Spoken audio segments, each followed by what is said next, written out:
Now, Willem Veiko, a local youth advocate and circular economy consultant, made a significant impact at the 2024 Regional Conference of Youth in Zambia, also known as RCOY.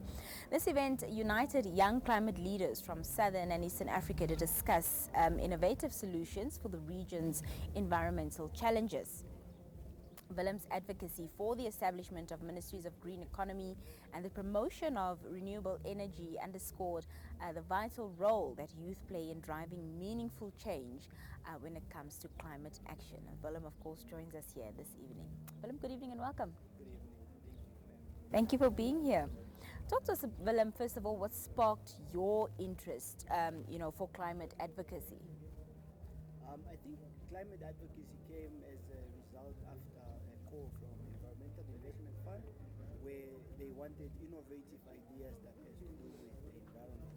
And I came up with the concept that it's not just an idea, but it can actually be a lucrative business, and it has to do with conservation of the environment. That is where my company Paper Plus started, and from there research, and I just continued falling more in love with conserving our environment, making sure we protect the environment and then those habitats around us. Yeah. Talk to us about the conference that happened in Zambia last week. Just give us a brief overview and, of course, what stood out for you. So it's the conference, the regional conference of youth, where all SADC countries and any other African country that is interested comes together. They come together with different ideas, taking their hardships in the different countries, the problems that they are facing, solutions that have been working in their respective countries, and just come together to create one voice, one statement as young people to ensure that post COP29, young people have a voice from Southern Africa, and we have a standpoint as to where we stand as Southern Africa and what it is that we want to be achieved as far as climate is concerned. Yeah. There was obviously an elaborate program that was taking place at the conference during the days that you guys were convening, but there was a session, an icebreaker session titled Rain and Thunder. Tell us about this icebreaker session and why it's so important. Yeah, so every time I have a training or engagement, I always try to involve the rain and thunder. So basically, rain and thunder is an idea that how rain is formed is through collective drops. And that is how everybody in the room comes together, and their collectiveness creates this one big massive sound of rain, and then comes the thunder. Thunder only happens when everybody is involved, when everybody is taking part. So the power of collaboration, the power of coming together, that is what it emphasizes. That's awesome. How do you see Namibia taking the lead when it comes to renewable energy, Willem? Namibia already has the potential as having so much vast open land, enough sunlight, and then now most of the people are going into agriculture. So with renewable energy, the opportunities are endless. We can harvest and harness opportunities with solar energy. We can go into biogas because of the farmers that are producing a lot of waste from them. We can get methane, and now the new kid on the block, green hydrogen. That is another opportunity and a potential for Namibia to be a leader within the renewable energy space. Of course. What were the major insights from the discussions on climate migration? Climate migration is a very pressing issue, but we don't see it as a pressing issue. People are moving more and more from the rural areas, moving away from subsistence farming to come into the cities. They create a pressure in the city because now they leave the normal nomadic farming that they used to do, and they come to the cities to look for employment, come to the cities to look for better, greener pastures.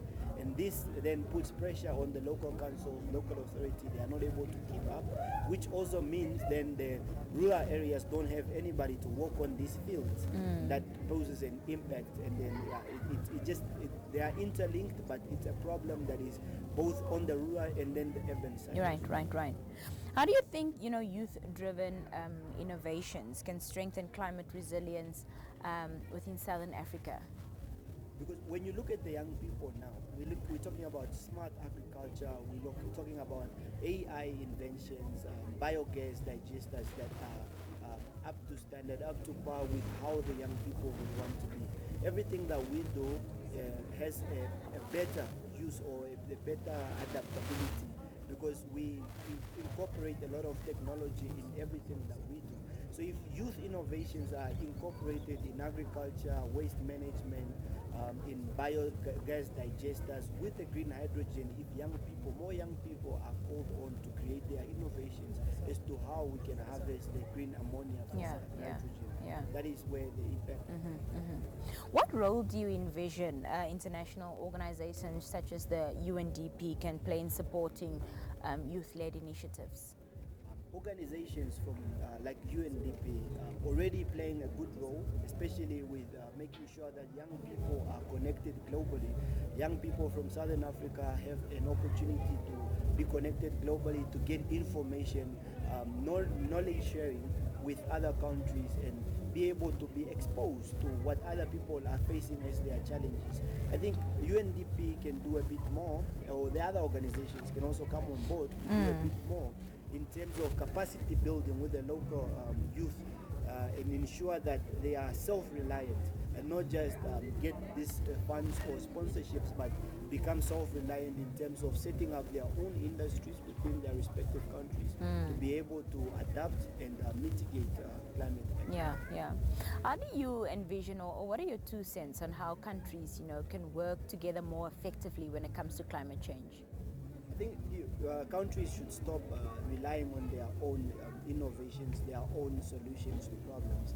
Because in Southern Africa, you realize that most of the problems that each country face, they are all common problems that every Southern African country face, whether it's drought, whether it's the floods. So if the one solution works in one space or one part of Southern Africa, we should then be able to share those solutions and be able to come together with collaborations that are practical and be able to solve our solutions as one united Southern Africa. Willem, just lastly, your hopes for the Southern African Regional Climate Change Youth Task Force that was recently launched? The task force, I'm very eager for the task force, and I'm very happy that there is a task force for young people that is created for Southern Africa. The task force has a lot of brilliant minds, a lot of brilliant ideas that are coming forward.